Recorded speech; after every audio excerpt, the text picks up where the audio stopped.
네, 반갑습니다. 반갑습니다. 잘 지냈어요? 네.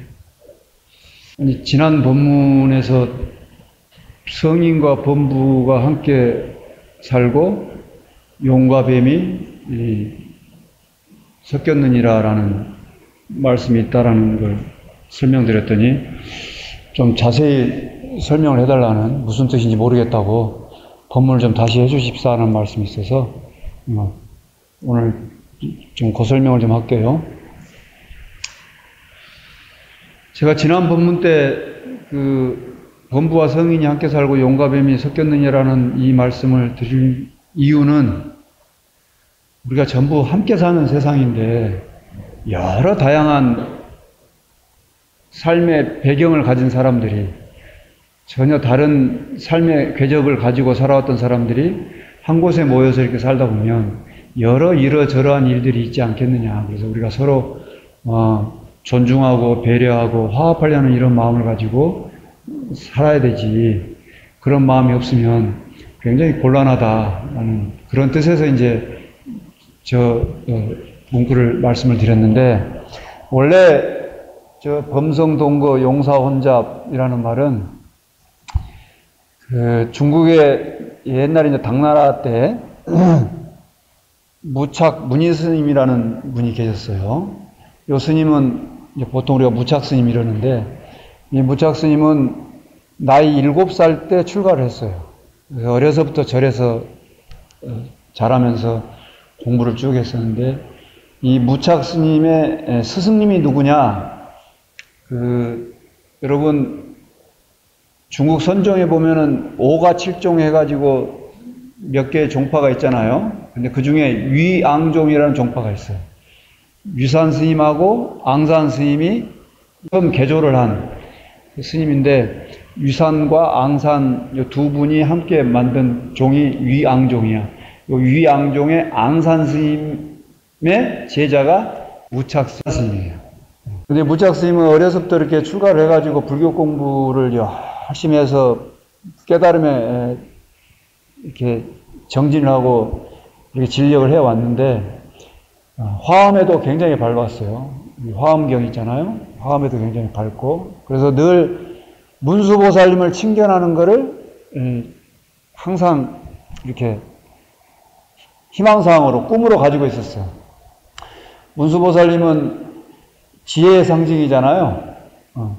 보현보살님은 이렇게 행위하는데, 행동하는데, 또 펼쳐 보이는 데의 상징이고, 관세음보살님은 자비의 화형이잖아요. 지장보살님은 지옥에 있는 중생들까지 다 건져주겠다는 그런 큰 원력의 또 상징이잖아요. 문수보살님은 좌우지간 지혜의 상징이어서, 우리 또 지혜하면 또 불교잖아. 불교하면 지혜고. 여러분 강원도에 가면은 오대산 있잖아요.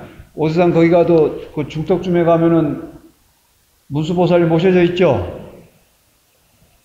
그렇잖아요. 그 오대산은 중국이나 우리나라나 오대산은 문수보살 성지예요.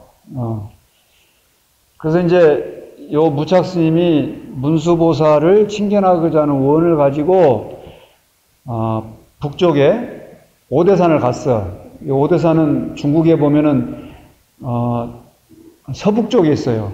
그러니까 우리 그 산동반도 있죠. 산동반도. 산동반도 그쪽 위도가 그쪽쯤이에요. 그래서 좀 북쪽이죠. 중국이 워낙 남쪽에 운남성부터 시작해 이렇게 땅덩어리가 크니까. 어쨌든 이제 북쪽에 있는 오대산으로 이렇게 문수보살 칭견으로 갔는데 오대산 거의 다 가가지고 웬 노인을 만났네. 웬 노인을 만났어. 그 노인이 이제 여기 스님이 그래도 눈이 좀 반짝반짝하고 공부를 좀 열심히 하려고 하는 그런 스님 같으니까 스님한테 물었어요. 어디서 오십니까? 그러니까 저는 남방에서 옵니다. 오대산이 북쪽에 있으니까 남쪽에서 왔다고 남방에서 옵니다라고 했겠지. 남방에서 왔습니다. 그래, 거기 있는 스님들은 공부를 어떻게, 요즘 불법 수행을 어떻게 하나요? 이렇게 물었어. 그러니까 남방 스님들은 겨우 비구 스님들이 계율을 지키려고 노력하면서 그렇게 삽니다. 여러분들은 불법 수행을 어떻게 하십니까? 불법 공부 열심히 하세요? 수행을 열심히 하셔? 절에 와서 나한테 복 달라고 빌기만 하는 거 아니에요? 혹시? 어떻게 불교 수행을 열심히 하십니까?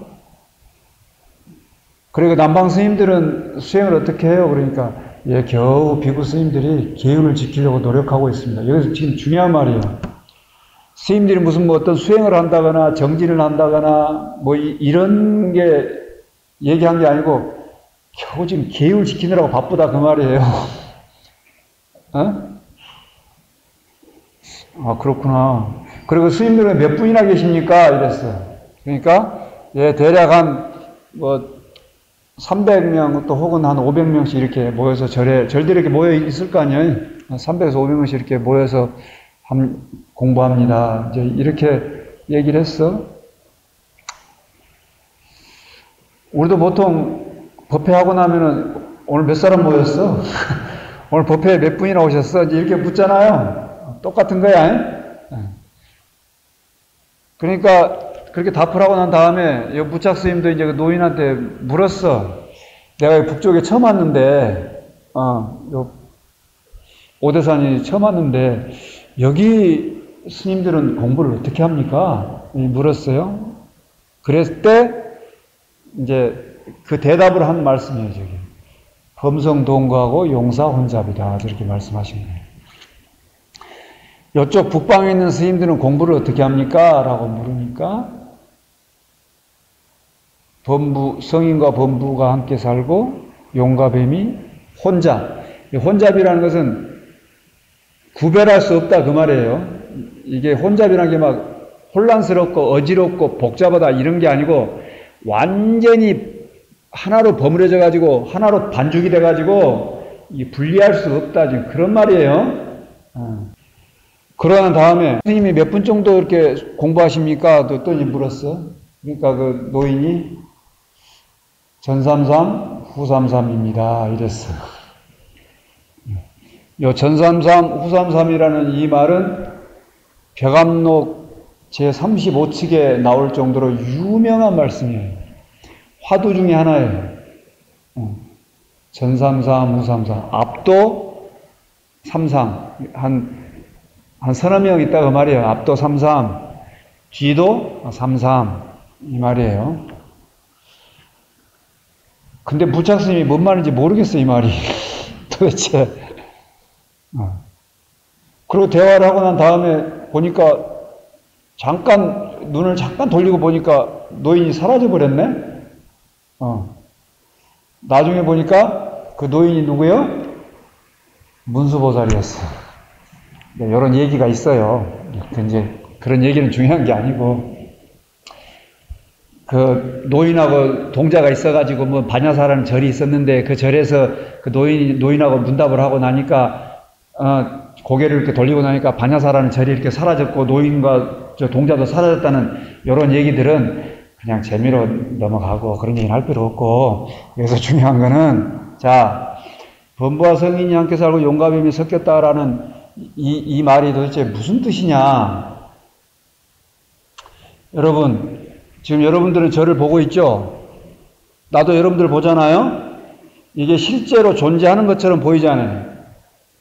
각각 개체로서 존재하는 것으로 지금 다 보이잖아요. 범부는 범부고 성인은 성인이고 부처는 부처고 중생은 중생이고 이렇게 중생과 부처가 완전히 구별되어 있잖아요. 우리 중생들 눈에는 남자는 남자고 여자는 여자고 깨달은 사람은 깨달은 사람이고 미혹한 사람은 미혹한 사람이고 완전히 구별돼 가지고 도대체 함께 할 수가 없어. 여당은 여당이고 야당은 야당이고 근데 요 깨달음의 자리, 부처님의 자리, 본래 자리는 이런 구별과 분별이 없는 곳이에요. 근데 중생들은 늘 우리 인식이, 우리의 의식이 할 줄 아는 것이 분별하고 나누고 쪼개고 비교하는 것에 이골이 나 있어. 그것밖에 할 줄을 몰라. 여러분 봐요. 요 설법단하고 이 설법단하고 요거하고는 다른 거잖아. 구별되죠? 요거는 마이크고 요건 설법단이고, 우리 의식이 벌써 딱 나눠놓고 시작을 해. 이것하고 이것하고 이것은 전혀 별개의 것으로 딱 쪼개놓고 시작해. 이게 분별해 놓는 거야. 분리해 놓는다고. 근데 우리의 의식은 분별하지 않으면, 분리하지 않으면 인식을 할 수가 없어.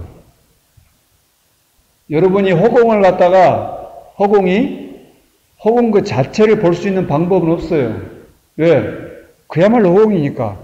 근데 우리가 허공을 어떻게 인식하느냐? 요런 사물들이 있으니까 이 사물들이 없는 그 공간을 우리가 어떻게 인식해? 허공이라고 인식해. 이해돼요? 우리 지금 의식의 메커니즘을 얘기하는 거예요. 우리의 의식은 기본적으로 나누고 쪼개고 분별하고 비교하는 것으로 틀이 딱 지어져 있다고. 그래서 인식할 때 보면 그 인식에 한자로 보면 요 인에 보면 밑에 칼도자가 있어요. 그 다음에 식자에도 보면 인식할 때 식자에 보면 여기 창과자가 돼요. 창과자. 나중에 한자 한번 찾아봐요. 인자에는 칼도자가 들어가 있고 식자에는 창과자가 이렇게 들어가 있어요. 뭐예요? 칼하고 창은 뭐예요? 자르는 거잖아요. 이렇게. 나누는 거잖아요.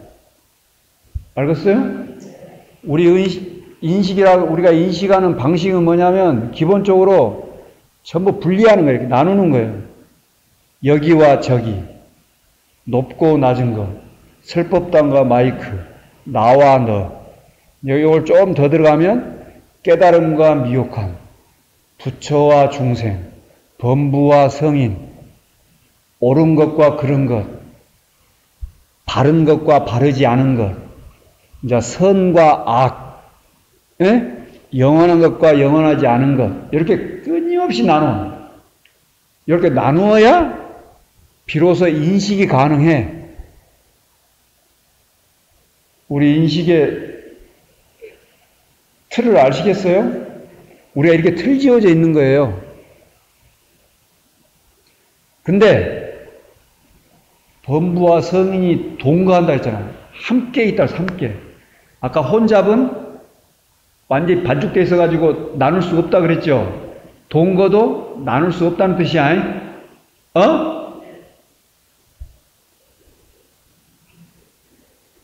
우리는 범부는 싫고 성인은 좋잖아요. 중생은 싫고 부처는 좋잖아요. 미혹하면 싫고 자르면 좋잖아요. 안 그래? 그런 마음도 없어 지금? 그냥 법문 그냥 듣는 거예요? 법당에 그래도 이렇게 일요일날 더운 여름날 이렇게 일부러 귀한 시간 내가지고 법당에 온 이유는 그래도 부처님의 깨달음의 세계, 부처님과 같은 그런 삶을 이렇게 그래도 갈구하고 강구하고 그래도 구하고자 하는 그런 마음으로 온 거 아니에요? 그런 세계가 어떤 세계인가 좀 궁금하기도 하고 그 세계에 가보고 싶고 이래서 온 거 아니에요? 이래도 대답도 없고 저래도 대답도 없고 그냥 네 하고 싶은 얘기 해요. 나는 그냥 들어줄게요. 지금 그러고 있어요. 날도 더워 죽겠는데 점점 열이 나네.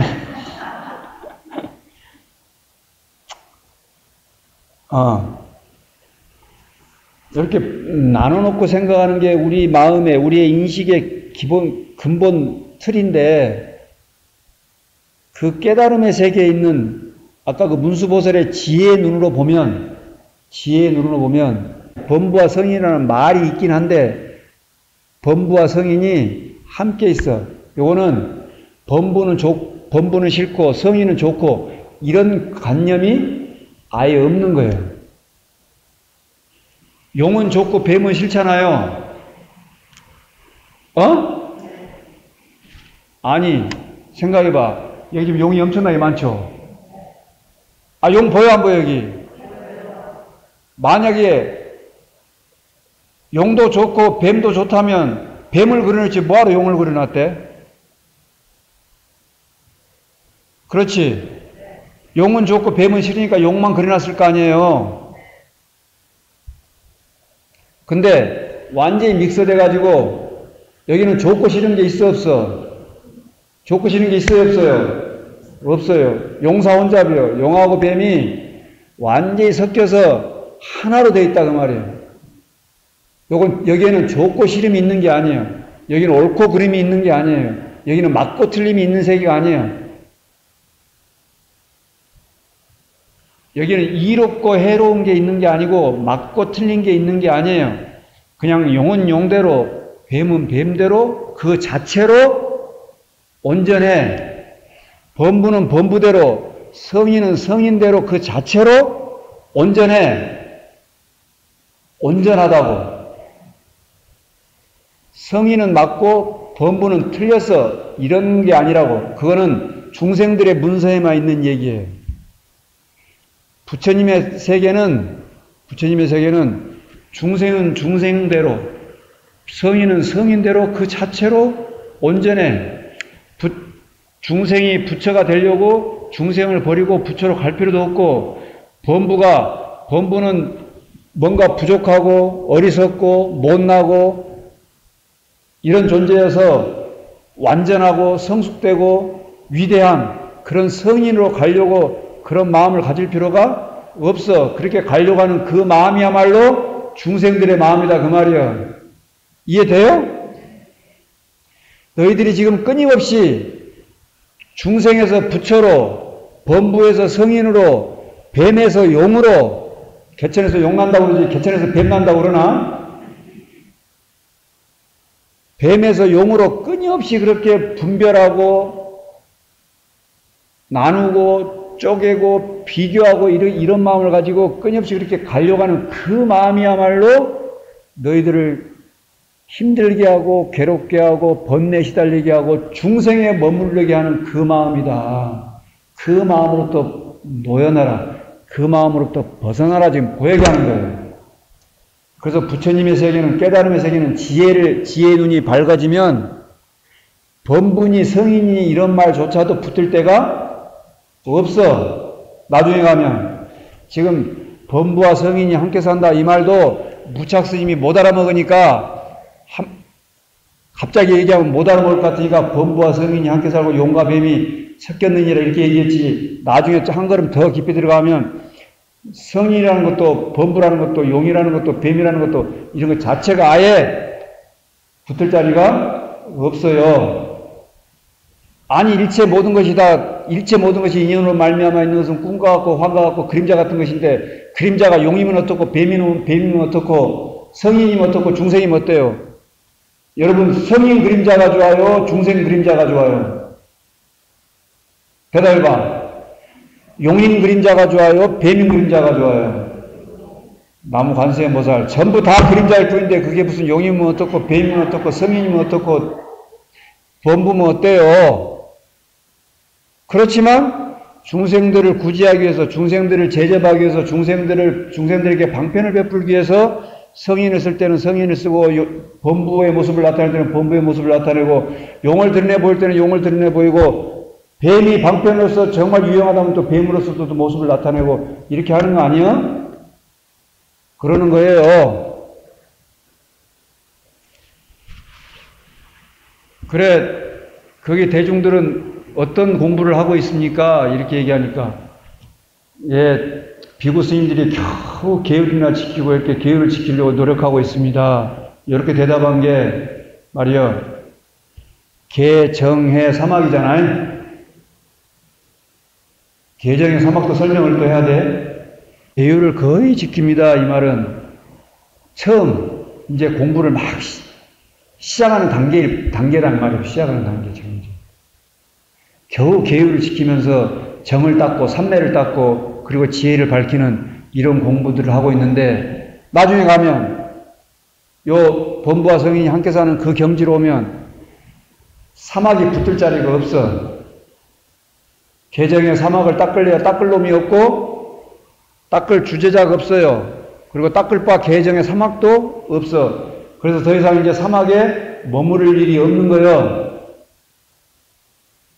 처음에는 계정의 사막을 닦아야 된다라고 얘기하지. 그래서 그렇게 닦아가지. 근데 그 문수보살의 지혜 자리로 돌아오면 더 이상 이제 사막을 닦을 것도 없는다 이 말이에요. 안으로 닦을 자가 없고 바깥으로 닦을 것도 없는 경지에 이르게 된다 그 말이에요. 그게 범성 동거하고 용사 혼잡이다 이런 뜻이에요. 그 다음에 사람 몇 명의 대중들이 함께 삽니까? 그러니까 전삼삼, 후삼삼이라 앞도 삼삼, 뒤도 삼삼 이렇게 얘기해 놓으니까 여기 또 어떤 사람들은 이걸 풀어주는 사람들이 그래요. 저 삼삼은 구잖아요. 구는 완전수다. 구는 완전수다. 그래서 이제 완전히 다 갖추어졌다. 뭐 이런 식으로 설명하는 사람들이 있어. 정말 개빽다고 같은 소리예요. 그런 말에 절대 쏘면 안 돼. 분별망상을 완전히 먹게 만들려고 더 이상 분별망상을 피우지 못하게 만들려고 하는 말씀이에요. 뭐 33은 9라고 하건 99, 80이라고 하건 88, 64라고 하건 뭔 상관이에요? 아까 얘기했잖아요.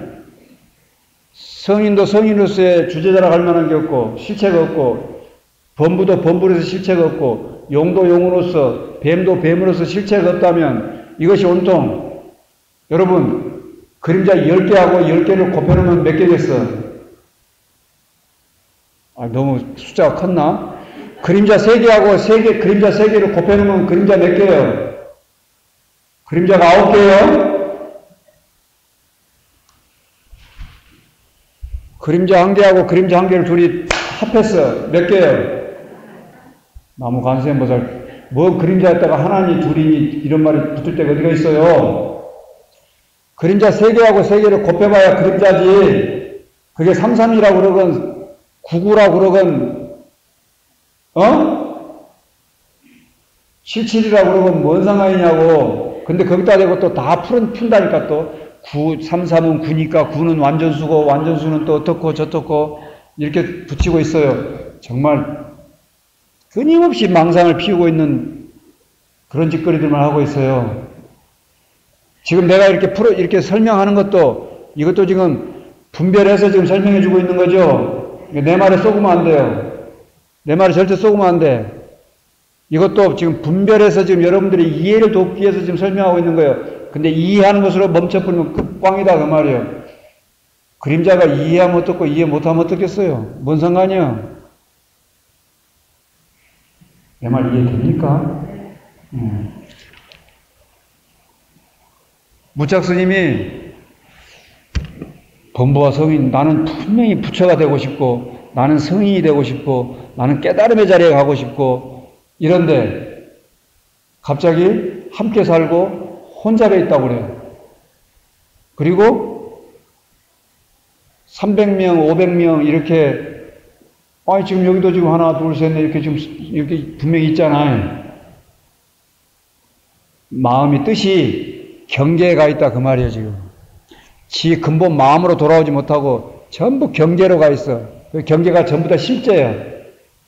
그렇게 일체유의법은 일체인연으로 말미암아 있는 부분 꿈과 같고 환과 같고 그림자 같고 물거품 같다고 그렇게 얘기하는데도 색은 포말덩이 같고 수는 물질은 포말덩이 같고 느낌은 물거품 같고 생각은 그림자 같고 심리현상들은 환과 같고 아르마리는 파초와 같다고 그렇게 부처님께서 초기 형제님부터 그렇게 강조를 했는데 또 화엄경에서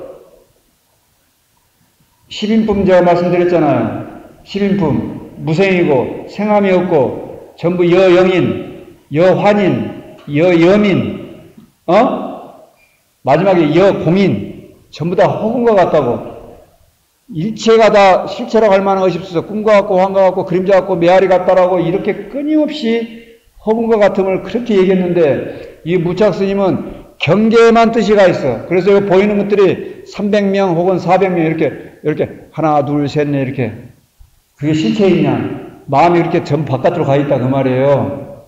이게 전부 다 허망한 것인 줄 모르고 허공성인 줄 모르고 그래서 그 허망하게 분별망상하는 마음을 끊어주기 위해서 전삼삼 후삼삼이니라 라고 얘기한 거예요. 어떤 스님은 그래 99는 81이니라 이런 스님도 있어요. 무슨 말이냐 더 이상 분별, 망상, 나누고 쪼개고 비교하고 하는 그 마음으로부터 놓여나라. 빨리 벗어나라. 그렇게 하지 않으면 너희들은 경계에 코가 끼어가지고 요 눈에 보이고 귀에 들리고 하는 것들에 코가 끼어서 코가 너덜너덜하게 그렇게 살다 간다. 여러분, 소가 그렇게 큰데도, 황소가 그렇게 큰데도 콧뚜레 해놓으면 조그만 애기도 지 맘대로 이렇게 데리고 다니죠? 아, 그러잖아요. 나는 소 안 키워봐서 몰라요. 나는 어려서 소를 키워봐서 알아요. 요 조그만 애가 힘이 없어도 콧뚜레에 이렇게 코 끼워놓으면 그 큰 소를 지 맘대로 이렇게 할 수가 있어. 무슨 얘기냐? 여러분들이 이렇게 다 어른이고 성인이고 집에 돈도 많고 권력도 있고 명예도 있고 이렇게 산다 할지라도 눈에 보이고 귀에 들리는 이런 것들이 경계에 코가 끼어 있으면 여러분들은 그 소가 그 어린 애기한테 끌려다니는 것처럼 여러분들도 아무리 여러분들이 어른이고 다 성인이 됐고 이렇게 잘 먹고 잘 산다 할지라도 그 경계에 끄달려 다닌다 그 말이에요. 코 끼어가지고. 그 코 끼어 살면은 자유롭겠어요? 자유롭지 못하지. 콧뚜레를 벗어 던져버려야 편할 거 아니에요? 그렇죠? 여러분, 그렇게 분별 망상하는, 나누고 쪼개고 비교하는 그런 마음을 내가 늘 내고 있다는 것을 빨리 알아차리고 빨리 돌아와서 그 본래 허공성인 그 마음자리로 그 마음자리에 자리하기를 바라겠습니다. 여러분의 일상이 늘 평안하고 안락을 축원드립니다.